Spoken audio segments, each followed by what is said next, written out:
Pemirsa, Indonesia dengan tegas terus mendukung kemerdekaan Palestina dan mengecam serangan mematikan Israel di kamp pengungsian Rafah. Dan kita akan membahasnya bersama Dirjen Asia Pasifik Afrika Kementerian Luar Negeri Bapak Abdul Qadir Jailani dan aktivis kemanusiaan Gaza M. Hussein. Selamat malam Pak Jailani, selamat malam Mas Hussein. Selamat malam. Selamat malam. Baik, saya akan ke Pak Jailani terlebih dahulu. Pak Jailani, Presiden Jokowi dengan tegas mengecam serangan Israel ke Rafah. Apa langkah selanjutnya yang akan dilakukan Indonesia untuk mendukung Palestina dan berupaya menyerukan penghentian genosida Israel ke bangsa Palestina? Terima kasih Mbak Fitri. Dalam pidato Presiden Jokowi dalam rangka memperingati Hari Lahir Pancasila dan juga wawancara beliau tadi pagi, beliau secara khusus menggarisbawahi tentang konsistensi Indonesia dalam mendukung perjuangan kemerdekaan Palestina. Konsistensi ini tampak jelas dari sikap dan posisi Indonesia selama ini yang selalu berdiri teguh dan berada di depan dalam memperjuangkan kepentingan rakyat Palestina. Upaya tersebut merupakan tanggung jawab kolektif masyarakat internasional dan karenanya Indonesia akan terus secara aktif mendorong terwujudnya negara Palestina yang berdaulat. Dalam kaitan ini, beberapa hari yang lalu, Menlu RI Retno Marsudi telah menghadiri pertemuan antara beberapa menteri OKI dan menteri-menteri dari negara Uni Eropa. Dalam kesempatan tersebut, Menlu RI secara khusus mendesak masyarakat internasional, termasuk negara-negara Eropa, untuk secara bersama mewujudkan two-state solution. Ini langkah ke depan yang akan kita akan dorong terus. Perundingan damai ini tidak akan pernah terwujud tanpa didahului ataupun terwujudnya gencatan senjata ataupun penghentian segala bentuk kekerasan. Oleh karenanya, gencatan senjata secara permanen harus segera diwujudkan. Dan hal ini merupakan langkah yang terpenting. Kenapa saya katakan terpenting? Karena tanpa hal ini tentunya hal-hal lain tidak akan dapat dilakukan.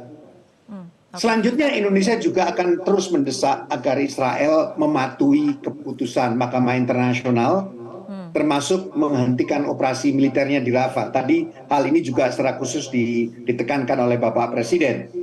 Sesuai amanat konstitusi, Indonesia akan terus konsisten menempuh segala upaya dalam koridor diplomasi dan sesuai aturan hukum internasional. Tentu saja kita tidak dapat mengharapkan konflik yang telah terjadi lebih dari 1 abad ini akan berubah secara drastis dalam waktu yang singkat. Proses yang panjang merupakan hal yang tidak dapat dihindari. Oleh karena itu, seperti ditekankan oleh Bapak Presiden, faktor terpenting dalam kaitan ini adalah konsistensi dan keteguhan dukungan Indonesia terhadap kemerdekaan Palestina. Terima kasih. Oke, baik. Mas Hussein, bagaimana kemudian tanggapannya melihat konsistensi dari pemerintah Indonesia untuk mendukung rakyat Palestina? Kita sebagai warga Indonesia, sebagai rakyat sipil, kita sangat apresiasi pertama terhadap berbagai aksi dan kecaman yang nyata dan tidak pernah berubah dari Bapak Presiden, baik dari Menlu Retno Marsudi, dan ini sebuah kabar gembira karena banyak di belahan dunia lainnya, di masyarakatnya pro terhadap Palestina, menginginkan ini selesai, namun pemerintahnya menolak. Namun Indonesia memiliki sesuatu yang spesial, istimewa, karena baik masyarakat maupun pemerintahnya, dua-duanya sudah kompak. Namun ada yang ingin saya garisbawahi bahwa tekanan ini harus lebih diperuncing, ya, sebagaimana yang tadi pagi kita semua ikut dalam aksi All Eyes on Rafah di Medan Merdeka Selatan. Saya juga tadi hadir dan kita sengaja mengadakan aksi itu di depan Dubes Amerika karena kita ingin memberikan pesan bahwa Israel ini tidak akan bisa berbuat sewenang-wenang sekejam tersebut tanpa adanya amunisi dari Amerika. Maka saya sangat berharap kepada para pejabat-pejabat kita untuk juga tidak melupakan faktor ini. Tidak hanya sekedar mengecam Israel, karena kita tidak punya hubungan dengan mereka dan mereka tidak akan bergerak atau akan tetap bergeming. kita juga sebaiknya ini mewakili aspirasi masyarakat, kita juga tekankan kepada Amerika untuk mari berhenti mensuplai senjata, mensuplai bantuan kepada Israel, karena dengan suplai itulah Israel bisa berbuat sewenang-wenang. Maka dari itu saya sangat berharap semoga Amerika juga punya itikat yang serius, tidak hanya sekedar statement Joe Biden, tapi juga benar-benar bersedia untuk menjadi pihak yang benar-benar menuntaskan perang ini dengan memberikan suplai bantuan dan senjata. Tidak hanya Amerika tentu, dan negara-negara Eropa lainnya seperti Prancis, Jerman yang juga masih bersikeras memberikan amunisinya kepada Israel. Ini yang kami harapkan agar juga bisa dipertimbangkan oleh para pemerintah kita. Kita beri tekanan kepada mereka karena kita punya hubungan diplomatik langsung dengan negara-negara tersebut. Oke, Seperti itu. Baik. Kembali ke Pak Jalani mengenai tadi pernyataan dari Mas Hussein, ini tekanan diperuncing ataupun mungkin dipertajam, dan ini juga kan merupakan tanggung jawab kolektif. Nah, ini komunikasi yang dijalin untuk mendapatkan dukungan dari negara-negara OKI ataupun Uni Eropa untuk kemudian konsisten dan menekan lebih tajam untuk mendukung Palestina dan mengakhiri genosida Israel ini seperti apa, Pak Jalani? Memang saya sepenuhnya sepakat apabila dikatakan bahwa upaya diplomasi Indonesia tentunya juga harus spektrumnya lebih diperluas. Kita harus juga melakukan engagement dengan negara-negara Barat, terutama negara-negara Eropa dan Amerika Serikat. Itu sudah kita lakukan. Sebagaimana saya jelaskan tadi, Menlu Retno Marsudi dalam pertemuannya dengan para menteri OKI dan negara-negara Eropa secara tegas menekankan bahwa terwujudnya two-state solution itu merupakan hal yang terpenting. Itu yang tema utama yang dibahas oleh Ibu Menlu beserta para Menteri Menlu KI dan Uni Eropa. Dalam pertemuan tersebut terdapat persamaan pandangan bahwa two-state solution adalah satu-satunya solusi yang dapat dicapai. Hal ini didasarkan pada paling tidak ada 3 alasan.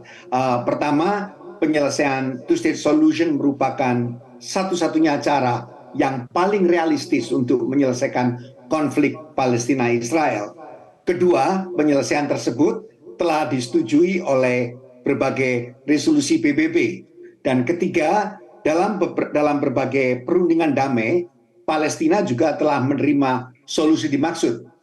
Dalam kaitan ini, Menlu Retno Marsudi menekankan arti penting pengakuan negara-negara Eropa terhadap Palestina, termasuk Norwegia, Spanyol, dan Irlandia. Bahkan dalam kesempatan tersebut, Ibu Menlu secara khusus mengharapkan agar negara-negara lain juga mengikuti langkah yang sama. Karena kita berpandangan pengakuan tersebut diharapkan dapat menjadi pendorong untuk mewujudkan two-state solution. Karenanya, Indonesia bersama-sama negara OKI akan terus menghimbau kepada semua negara lain termasuk negara-negara Eropa dan yang lainnya untuk melakukan segala tindakan untuk menghentikan segala kekerasan, untuk mewujudkan gencatan senjata dan juga menggalang bantuan kemanusiaan, dan yang paling terpenting adalah dimulainya kembali proses perundingan damai menuju two-state solution. Oke, baik. Saya akan kembali ke Mas Hussein. Apabila kita lihat proposal gencatan senjata yang terbaru, menurut Presiden Joe Biden ataupun Presiden Amerika Serikat mengatakan Israel telah menawarkan kepada Hamas kesepakatan gencatan senjata dan pembebasan sandera yang akan berlangsung dalam 3 tahap. Dan selama ini kan sebetulnya yang kita ketahui bagaimana kemudian Israel lah yang kemudian kerap menolak kesepakatan gencatan senjata ini. Bagaimana tanggapannya? Ya, jadi narasi yang sebetulnya menurut saya lebih pas ini bukan Israel yang mengajukan proposal ya, tapi ini proposal yang disusun draftnya oleh Amerika dan ditampilkan kedua belah pihak, setelah ke Israel kemudian ke Hamas juga. Dan saya sudah mendengar membaca juga statement dari pihak Hamas bagaimana mereka siap. Sejak awal mereka sudah siap sekali untuk menghentikan pertempuran ini. Namun ada satu persyaratan yang tidak bisa diterima oleh Israel, persyaratan yang juga disebutkan oleh Pak Abdul Qadir di awal tadi ya, yaitu kesepakatan untuk berhenti perang, artinya gencatan senjata total. Itu hanya kurang lebih itu titik permasalahannya. Di sisi lain Israel tidak menolak, mereka menolak untuk menghentikan pertempuran secara total. Bagi mereka berhenti total artinya kekalahan di pihak Israel. mereka bersikeras. Bahkan beberapa jam lalu saya juga membaca statementnya dari Netanyahu yang mengatakan dengan tegas, kami siap untuk masuk atau ikut terlibat langsung mensukseskan proposal Amerika, Joe Biden. Namun dengan satu syarat, mereka akan menerima proposal ini setelah menghabisi Hamas di Gaza. Nah, sementara kita sudah melihat berbagai narasi-narasi dari Gedung Putih, White House, dari pejabat tinggi Amerika, bahwa misi Israel untuk menghabisi Hamas sampai ke akar-akar ini misi yang mustahil. Jadi lagi-lagi alotnya perundingan kali ini, baik itu proposal yang draftnya ditulis oleh Mesir sebelumnya, Mesir dan Qatar, atau kali ini oleh Joe Biden, satu, di mana Israel tidak mau, tidak menerima untuk perang ini diselesaikan secara total, meskipun itu sudah dibuat 3 tahapan ya. Tahap pertama ada pertukaran tawanan antara pasukan atau pemimpin ilegal Zionis yang ditawan di Gaza dan ditukar dengan tawanan Palestina dari Israel. Namun tetap Israel menolak untuk menerima tawaran tersebut karena ada poin berhentinya perang secara total. Ya, tapi kita berharap semoga memang akan ada kesepakatan gencatan senjata yang permanen dan kita harapkan Indonesia juga tetap konsisten untuk kemudian melakukan berbagai upaya mendukung rakyat Palestina. Terima kasih Pak Jailani, terima kasih Mas Husein telah berbincang bersama kami malam hari ini. Jelajahi cara baru mendapatkan informasi. Download Metro TV Extend sekarang.